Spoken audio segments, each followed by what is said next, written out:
이런 말이 있습니다. 복장을 친다.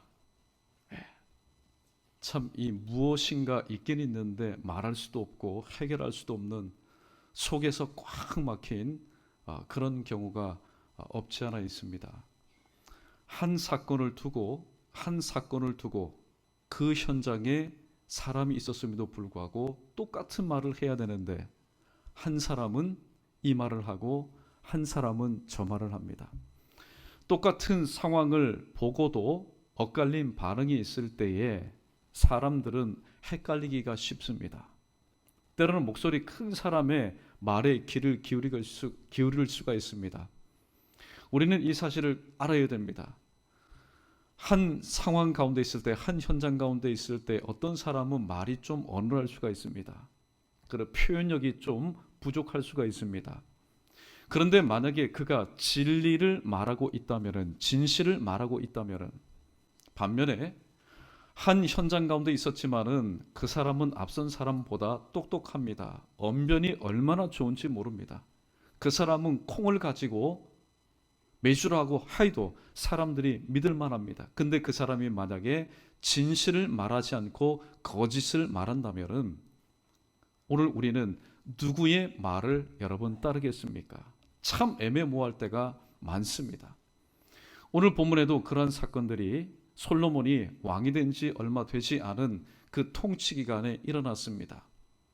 오늘 이 사건을 보니까 솔로몬이 통치를 하던 그 팔레스타인 한 지역에서 일어난 한 사건이 그 지역의 재판장에 의해서 판결이 되지 못하고 요즘으로 말하면 고법을 거쳐서 대법원을 거쳐서 지금 왕 앞에 지금 왔습니다. 그 사건은 어떤 사건일까요? 한 아기가 죽은 사건입니다. 오늘 본문에 보니까 두 창기가 있었다라고 얘기합니다. 그 두 창기가 한 집에서 살고 있었는데 여차하여 임신이 되어서 산딸이 되어서 아이를 낳았습니다. 그런데 아이를 낳았는데 3일 뒤에 또 다른 여인이 아이를 낳았습니다. 그런데 오늘 이 상황을 바라보면은 한 아이가 죽었습니다. 아마 질식사한 것 같습니다. 어미가 눕다가 깔았는지 질식사를 하였습니다. 그런데 이 두 여인의 이야기가 이겁니다. 자기 아들이 죽은 그 여인이 죽은 자기의 아들을 바로 그 여인 살아있는 아기와 맞바꾼 겁니다. 그런데 아침에 일어나서 아마 젖을 먹이기 위해서 아이를 자세히 보니까 아이가 움직이질 않습니다. 숨을 쉬지 않습니다. 아마 코에다가 손가락을 갖다 대든지 아니면은 귀를 갖다 대었겠죠. 오늘 본문에 보니까 자세히 살폈다. 히브리어 보니까 빈이란 얘기인데 숙고하였다. 이 모양 저 모양 따지면서 정말로 내 아이가 맞느냐 흔들어 보니까 아이가 싸늘하게 죽어 있는 겁니다. 이때 같은 방에 있었던 이 여인이 다른 여인을 보면서 이렇게 말합니다. 자, 죽은 아이는 네 아이고 살아있는 아이가 내 아이다. 그 진실을 말하는 겁니다. 왜냐하면 그 엄마는 알고 있기 때문에. 그런데 오늘 본문 말씀 22절 말씀에 보니까 오늘 이렇게 한 여인이 또한 크게 말합니다. 22절 말씀을 우리 함께 읽어보겠습니다. 시작. 다른 여자는 이르되 아니라 산 것은 내 아들이요 죽은 것은 네 아들이라 하고 이 여자는 이르되 아니라 죽은 것이 네 아들이요 산 것이 내 아들이라 하며 왕 앞에서 그와 같이 쟁론하는지라. 아멘. 이들의 이 서로 쌍방간의 주장은 일찍이 그 동네에서부터 하나의 오차도 없이 계속해서 진실과 거짓이 공방되는 그런 대화였습니다. 이 대화가 왕의 앞에까지 나오게 되었습니다. 이 솔로몬 왕 앞에서 오늘 그와 같이 쟁론하였다라고 얘기합니다. 쟁론이 뭡니까?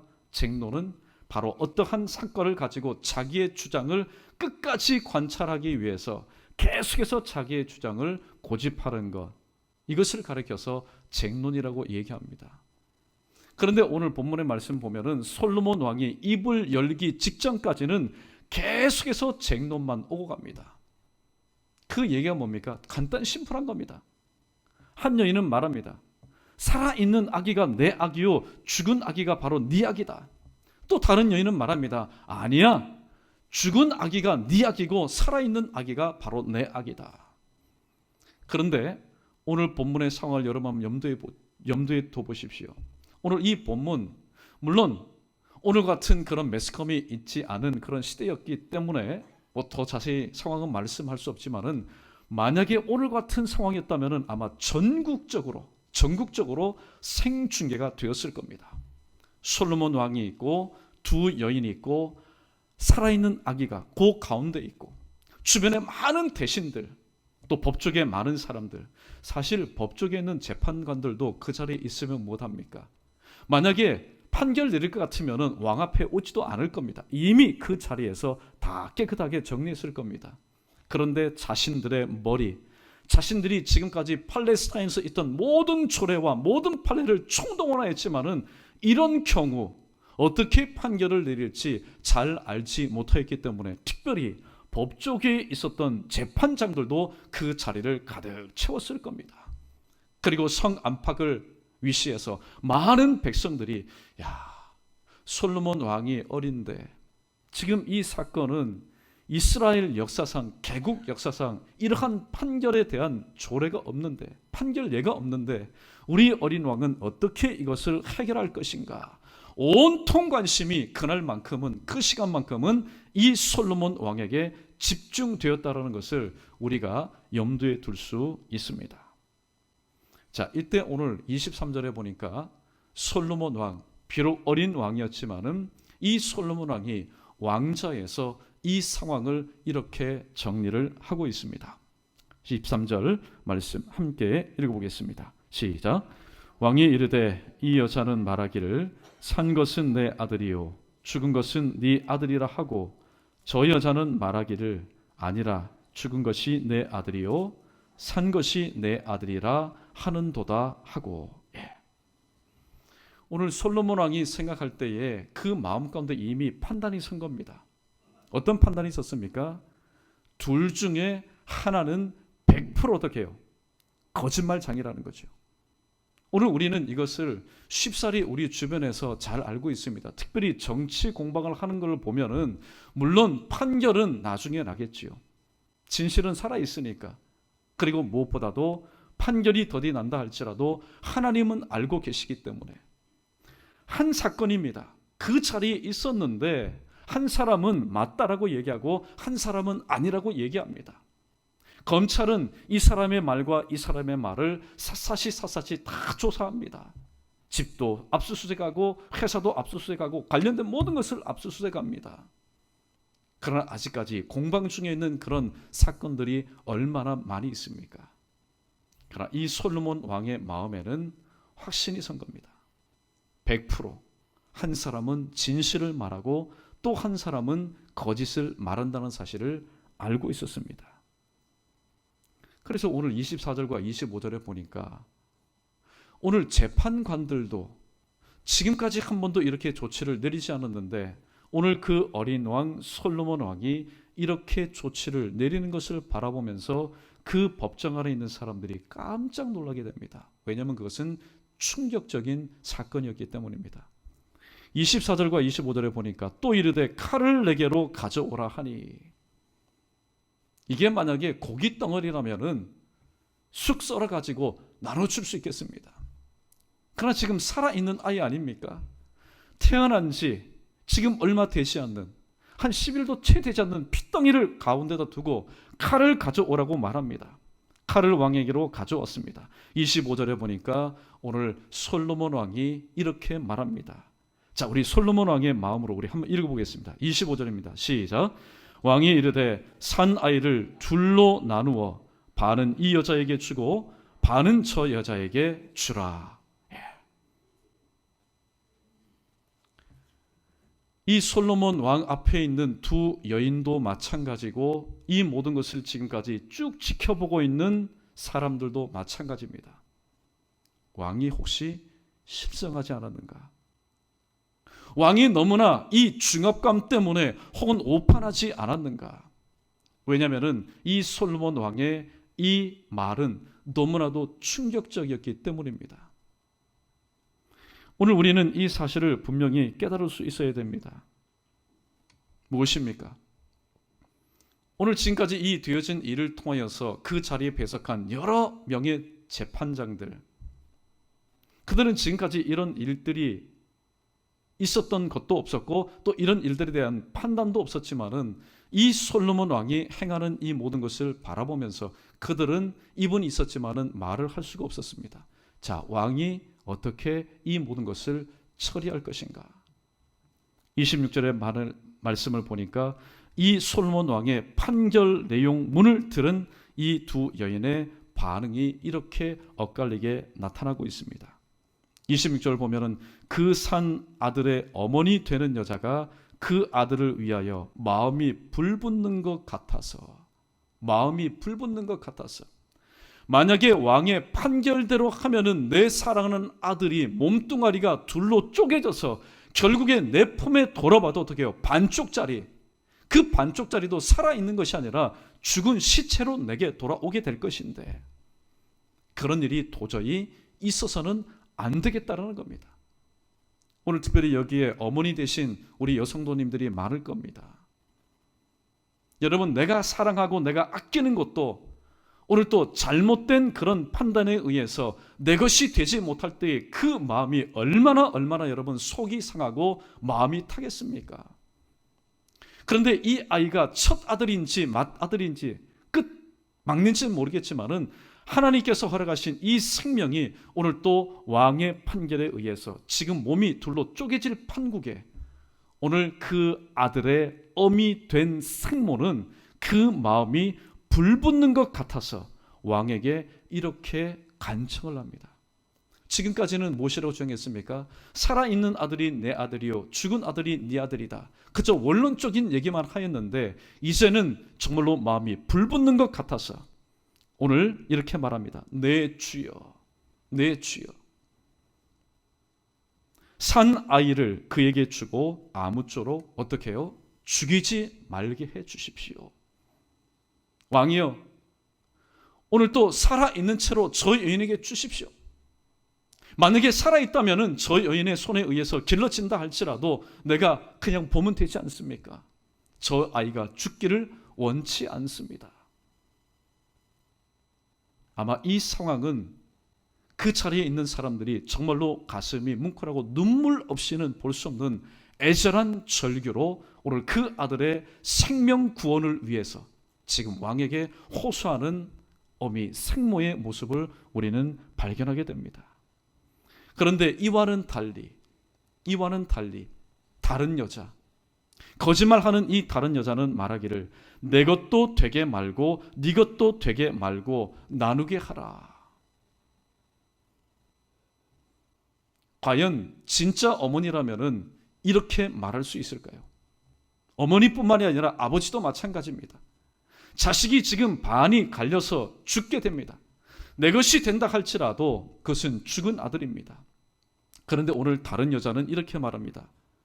내 것도 되게 말고 까짓것 네 것도 되게 말라.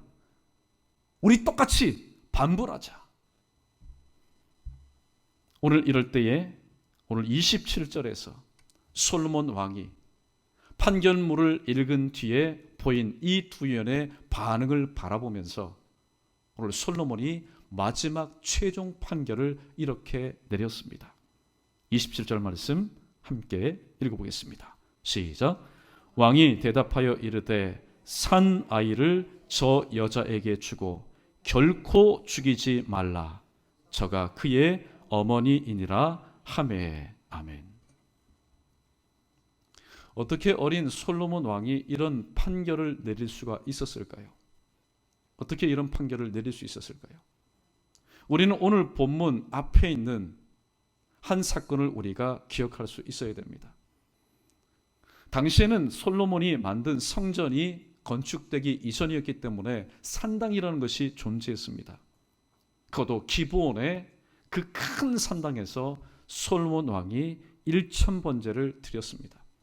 인천 번제를 드렸을 때에 하나님께서 솔로몬의 꿈에 나타나셔서 내가 내게 무엇을 줄까라고 하나님께서 제시를 합니다.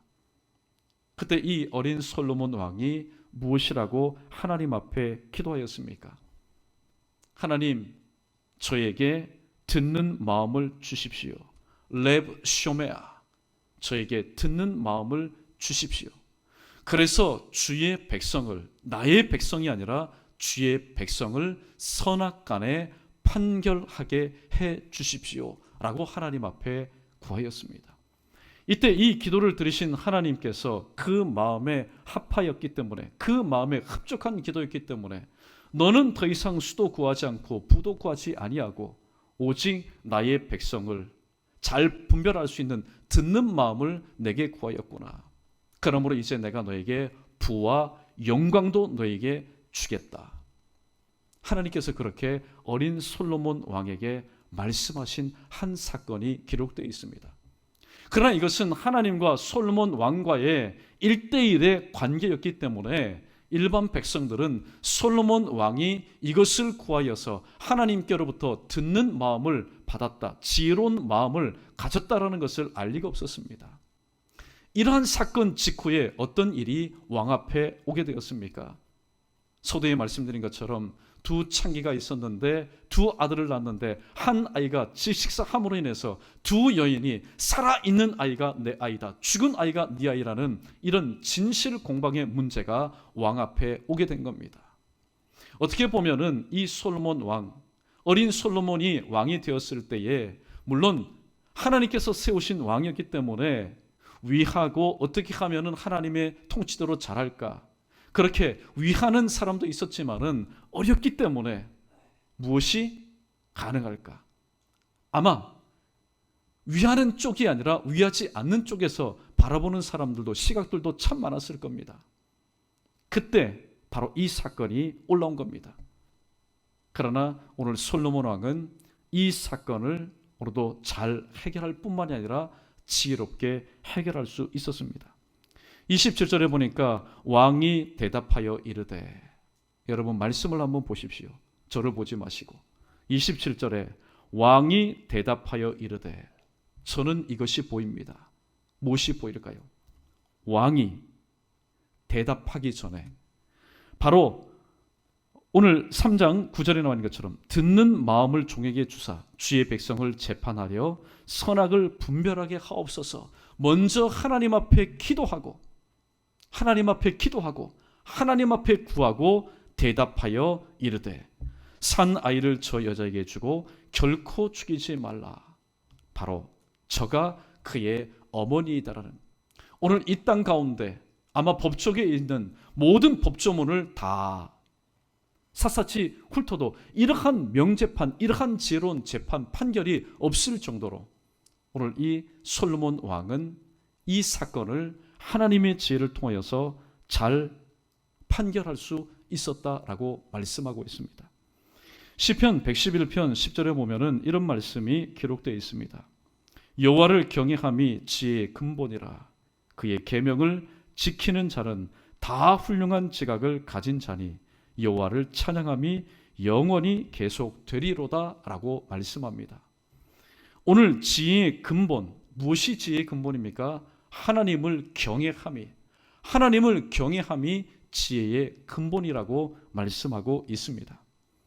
이 모든 되어진 일을 바라보면서 그 자리에 있었던 모든 사람들이 오늘 솔로몬 왕을 향하여서 오늘 또 칭찬을 아끼지 않습니다.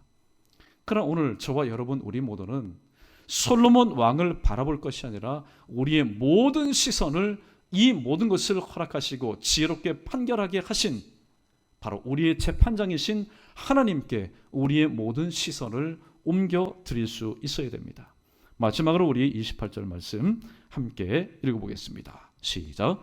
온 이스라엘이 왕이 심리하여 판결함을 듣고 왕을 두려워하였으니 이는 하나님의 지혜가 그의 속에 있어 판결함을 봄이더라. 아멘. 오늘 솔로몬의 지혜, 많은 사람들이 이렇게 말합니다. 솔로몬의 지혜, 솔로몬의 지혜. 이 솔로몬의 지혜가 얼마나 컸으면 저 멀리 아프리카에 있었던 시바의 여왕이 솔로몬의 그 지혜를 듣기 위해서 나라의 모든 것도 다 내려놓고 여러분 이스라엘을 방문하였을까요? 그 정도로 솔로몬의 지혜는 뛰어난 지혜였습니다. 그러나 저는 분명히 말씀드리고 싶습니다. 그것은 솔로몬의 지혜가 아니라 하나님께서 주신 하나님의 지혜였다라고 저는 말씀드리고 싶습니다. 우리는 흔히 계시록을 향해서 요한의 계시록이다 그렇게 말합니다. 성경 마지막에 있는 요한 계시록이라고 얘기합니다. 그러나 정확한 표현은 뭡니까? 요한이 주께 받아 기록한 계시록이다 라고 말하는 것이 옳습니다. 그러므로 오늘 본문에 기록된 이 지혜는 솔로몬의 지혜가 아니라 바로 하나님의 지혜였다. 그 하나님의 지혜가 어린 솔로몬 왕의 속에 있을 때에 이 솔로몬이 하나님의 지혜를 따라서 판결함으로 인해서 오늘 이 모든 사건을 깨끗하게 깔끔하게 정리를 하였습니다. 그렇다면 하나님의 지혜를 우리가 어떻게 얻을 수 있을까요? 오늘 하나님의 지혜는 법조계에만 필요한 게 아닙니다. 공부하는 학생들에게도 필요하고 가정을 꾸려나가는 주부에게도 필요하고 목회하는 저에게도 필요하고 모든 일상생활 가운데 하나님의 지혜가 필요합니다. 그렇다면 그 하나님의 지혜를 우리가 어떻게 얻을 수가 있을까요? 오늘 3장 9절 본문 3장 9절에 보면은 언급했듯이 듣는 마음을 종에게 주사 주의 백성을 재판하여 선악을 분별하게 하옵소서. 바로 하나님 앞에 듣는 마음, 하나님의 지혜를 우리가 구할 수 있어야 됩니다. 하나님은 우리가 구하지 않는데도 주시는 분이 아닙니다. 야고보서 4장 3절 말씀 보면은 너희가 얻지 못함은 구하지 아니하였기 때문이다. 이제 여러분 바쁘게 생겼습니다. 왜냐하면 지금까지 마음만 그냥 간절했지 입으로 한 번도 신하지 못했다면은 오늘 이 말씀을 붙잡고 여러분 한번 구해 보십시오. 왜냐하면은 구하는 것은 하나님께서 어떻게 해요? 얻게 해주실 것이라고 말씀하고 있기 때문입니다. 마태복음 7장 7절 말씀 구하라 그리하면 너희에게 주실 것이요 찾으라 그러면 찾을 것이요 문을 두드리라 그러면 너희에게 열릴 것이라고 말씀하였기 때문입니다. 할렐루야. 우리는 느헤미야 2장 4절에 기록된 말씀을 우리가 잠깐 살펴볼 필요가 있습니다. 우리 자막 한번 띄워주십시오. 왕이 내게 이르시되 그러면 내가 무엇을 원하느냐 하시기로 내가 곧 하늘의 하나님께 묵도하고. 오늘 성경 전체가 아니라 한 구절을 떼어놨기 때문에 도대체 이게 무슨 말씀이라고 여러분이 생각할지 모릅니다. 아닥사스다 왕이 통치할 때에 이 아닥사스다 왕의 신임을 받아서 술 맡은 관원장으로 활동한 사람이 바로 느헤미야라는 사람입니다. 이 느헤미야가 하루는 고국에서 갔다가 온 고국에 그 인편을 통한 소식을 전하여 듣게 됩니다. 그래, 내가 떠날 때도 그 성전이 불타고 성벽들이 다 허물어졌지. 그런데 인편을 통해서 너무나도 자세하게 패망한 고국의 그 현실과 상황을 듣게 됩니다. 그러니까 내가 지금 편안히 앉아서 그냥 이 이방 왕에게 술 맡은 관원장으로서 순종할 것이 아니라 돌아가서 하나님의 성전도 마찬가지고 성경도 다시 한번 재건하려는 그런 마음이 오늘 그 마음 가운데 불릴 듯이 있었습니다. 술 맡은 관원장이라면 왕이 신임하는 사람입니다. 그런데 한날은 수색이 근심하여 수색이 가득 차 얼굴에 먹구름이 가득하여서 왕에게 술 신부를 합니다. 그러니까 왕도 불안하지 않습니까? 도대체 느헤미야야 너에게 무슨 일이 있느냐? 네가 도대체 원하는 것이 무엇이냐? 라고 질문했을 때에 오늘 느헤미야는 이렇게 행동을 하였습니다. 내가 곧 하늘의 하나님께 묵도하고. 이미 이 느헤미야는 마음 가운데 실천하지 않았을 뿐 이미 그 마음 가운데는 어떻게 해야 되겠다라는 이미 계획이 다 섰습니다. 그럼에도 불구하고 왕이 네가 원하는 것이 무엇이냐라고 질문했을 때에 대번에 내 뜻대로 내 감정대로 내 생각을 토로한 것이 아니라 하늘의 하나님을 묵도하였다. 하나님, 지금 아닥사스다 왕이 이렇게 저에게 네가 원하는 것이 무엇이냐고 질문하는데 제가 무엇이라고 지금 답해야 되겠습니까? 내가 어떻게 답변을 해야 왕이 마음도 상하지 않고 하나님께서 내게 주신 그 돌아가서 행해야 될 일들을 순적하게 순탄하게 행할 수가 있을까요? 하늘의 하나님을 향하여 묵도하였다. 아주 짧은 시간입니다. 그러나 오늘 이 짧은 문장이 이 느헤미야의 이 태도가 우리에게 주는 지혜가 너무나도 크다라는 겁니다. 우리는 어떤 질문을 받았을 때에 대번에 그들이 원하는 답변을 할 경우가 참 많습니다. 즉각적으로, 즉흥적으로, 인위적으로. 왜냐하면 질문을 던졌으니까 대답해야 될 의무가 있으니까. 그러나 우리나라 말에도 3, 4, 후 1원이라는 말이 있지 않습니까? 어떤 일에 대해서 3번을 생각합니다. 내 입장에서, 그들의 입장에서, 또 제3자의 입장에서 생각을 하고 말 한마디를 던지는 겁니다. 그러나 오늘 느헤미야는 내 입장에서, 아닥사다 왕의 입장에서 이 말을 들었을 때에 모든 사람들의 입장이 아니라 하나님의 입장에서, 하나님의 관점에서 하나님 앞에 기도하고 짧지만은 하나님의 도우심을 구하고 지금 대답을 하였다라는 사실입니다. 오늘 이러한 모습은 우리의 일상생활 가운데도 마찬가지입니다. 우리 일상생활에도 마찬가지입니다. 어떤 질문을 던졌을 때에 내가 어떻게 대답해야 오늘 서로 상처가 되지 않을까? 하나님, 우리 쌍방간의 지금 대화를 듣고 계시는 하나님, 저에게 말씀해 주십시오. 오늘 우리는 잠깐이지만은 하늘의 하나님께 느헤미야처럼 묵도하고 기도하고 오늘 또 하나님께 주시는 지혜로운 답변을 통해서 오늘도 일상생활의 모든 것을 꾸려나갈 수 있는 저 여러분 우리 모두 되기를 주님의 이름으로 축원합니다. 요한복음 3장 34절에 보니까 또 한 가지 방법이 있습니다. 하나님이 보내신 이는 하나님의 말씀을 하나니 이는 하나님의 성령을 한량없이 주심이니라. 솔로몬 왕은 하나님께서 보내신 자고 하나님께서 그 당대 가운데 세워주신 자입니다. 그러므로 하나님께서 보내시고 세워주신 자에게 하나님께서 되어진 일들을 풀 수 있는 지혜로운 마음을 주시지 않겠습니까? 또 세 번째는 마가복음 13장 11절 말씀, 우리 주일날도 잠시 함께 읽었던 말씀인데, 사람들이 너희를 끌어다가 넘겨줄 때에 무슨 말을 할까 미리 염려하지 말고 무엇이든지 그때에 너희에게 주시는 그 말을 하라.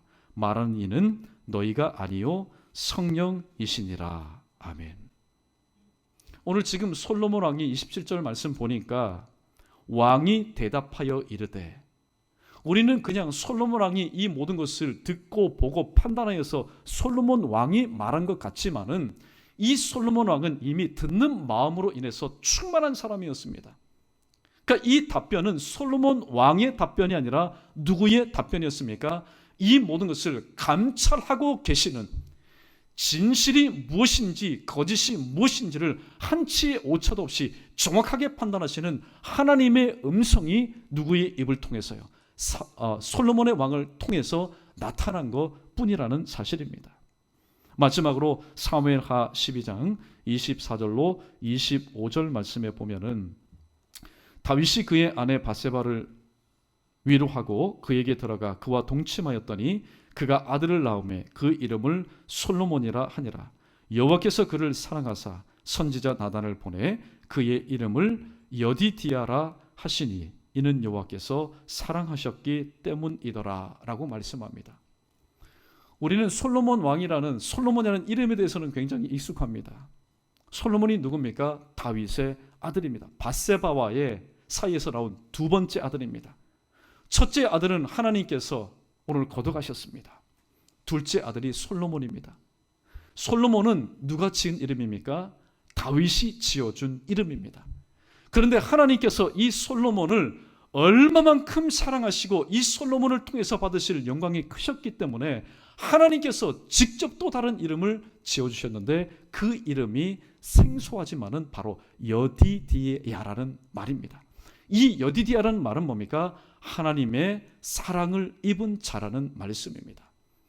오늘 솔로몬이 이러한 지혜를 통하여서, 하나님의 지혜를 통하여서 이 모든 일을 잘 감당할 수 있었던 것은 바로 여디디야, 하나님의 사랑을 입은 자였기 때문이다 라고 말씀하고 있습니다. 하나님은 미워하는 자를 통해서는 말씀도 주시지 않습니다. 길도 열어주지 않습니다. 그러나 하나님께서 사랑하시는 자는 그가 어떠한 환경 가운데 있다 할지라도 만약에 거치는 반석 가운데 고민하며 하나님을 찾는다면 하나님은 그 거치는 반석, 걸림돌을 변하여서 바꾸어서 디딤돌 삼아서 결국에는 하나님의 뜻을 온전히 이루게 하시고, 또 그가 지금 고난 가운데 있다면 이 고난이 욥기서 23장 10절 말씀처럼 나의 가는 길을 그가 아시나니 그가 나를 단련하신 후에 지금 고난을 바로 이 믿음의 그런 연단의 과정을 통하여서 더욱더 크게 사용하시는 하나님이시라는 사실을 우리는 깨달을 수 있어야 됩니다. 말씀을 정리하도록 합니다. 오늘 하나님은 누구십니까? 하나님은 감찰하시는 하나님이십니다. 출애굽기 3장 7절에 보면은 여호와께서 이르시되 내가 애굽에 있는 내 백성의 고통을 분명히 보고 그들이 그들의 감독자로 말미암아 부르짖음을 듣고 그 근심을 아시고 이 모세를 통하여서 출애굽의 구원의 역사를 이루시기를 원하셨습니다. 그래서 80세의 촌노였던 양치기였던 이 모세를 하나님께서 부르시고 그를 이스라엘 백성의 지도자로 삼으시고 하나님 당신의 귀한 도구로 사용하셨습니다. 서두에 드린 말씀처럼 한 사건을 두고 한 사람은 이런 말을 하고 한 사람은 이런 말을 합니다. 근데 물증도 심증도 아무것도 없습니다. 오늘날처럼 이런 사건이 있을 때에 만약에 친자 확인 소송을 내어서 유전자 검사라도 하게 되면은 며칠이면은 그 답변이 정확하게 오늘 쌍방간에 싸우는 그 여인들 손에 쥐어질 겁니다. 네가 아무리 그렇게 울부짖어도 이 아이는 네 아들이 아니야. 분명히 나타날 겁니다. 그러나 이 시대에는 친자 확인을 할 수 있는 아무런 방법도 없었습니다. 그러나 솔로몬 왕은 이 모든 것을 깨끗하게 해결하였습니다. 누구의 도우심을 받았기 때문에? 바로 감찰하시는 하나님. 이 두 여인 사이에서 일어난 이 모든 일, 그 깜깜한 밤에 새벽에 일어났던, 은밀하게 일어났던 이 일들을 다른 사람은 모르지만은 하나님은 그 현장 가운데 그 일을 보셨고, 이 두 여인 사이의 진리와 거짓의 그 대화를 하나님께서 보셨고, 또 부르짖는 생모의 그 기도를 하나님께서 들으신, 감찰하시는 하나님의 도우심을 받았기 때문에 이 모든 것이 깔끔하게 이루어지게 되었다라는 말씀입니다. 오늘 이 말씀을 우리의 삶, 특별히 신앙생활 가운데 적용해보고 말씀을 마치겠습니다.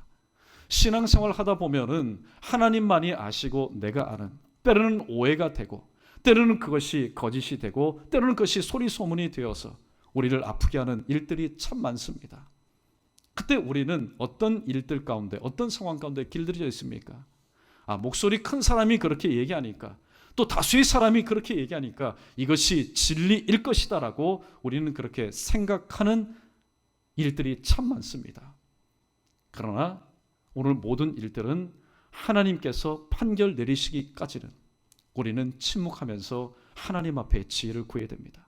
하나님, 지금 이러한 일들이 있는데 교회 가운데, 가정 가운데, 직장 가운데, 사회생활 가운데, 나라 가운데 이런 일이 있는데 하나님, 저에게는 판단이 서지 않습니다. 그래서 이 편을 들어야 할까요? 아니면 이 편을 들어야 할까요? 저에게는 판단이 서지 않습니다. 그러나 판단하시는 분이 누굽니까? 감찰하시는 분은 누굽니까?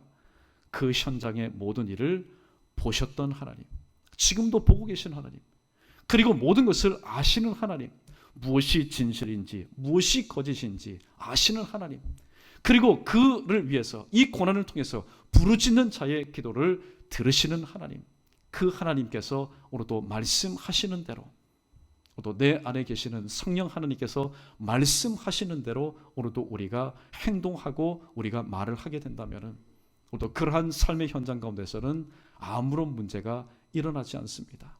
하나님의 사람들이 하나님의 도우심을 구하지 않고 되어진 일들을 가지고 내 생각, 내 감정, 내 지나온 경험의 모든 것을 가지고 판단할 때에 이 모든 일들이 문제가 생기게 된다는 사실을 다시 한번 기억하시고, 오늘 특별히 제목의 말씀 짧습니다. 여러분 기억하셔서 하나님의 지혜가 솔로몬 속에 있어서 이 모든 문제를 깔끔하게 해결한 것처럼 오늘 하나님 저와 우리 모두는 이 땅 가운데 문제 가운데 우리는 오늘도 살아갑니다. 그러나 그 문제를 기도 제목 삼고 주님 앞에 올려드리오니 솔로몬에게 주셨던 하나님의 그 지혜가 오늘 또 내 안에 우리 안에 거하여서 되어진 모든 일들을 하나님이 보시는 그런 판단을 통해서 하나님 보시는 관점을 통해서 이 모든 것을 지혜롭게 잘 감당할 수 있는 오늘 이 자리에 예배 드리는 저와 여러분 우리 모두 되기를 주님의 이름으로 축원합니다.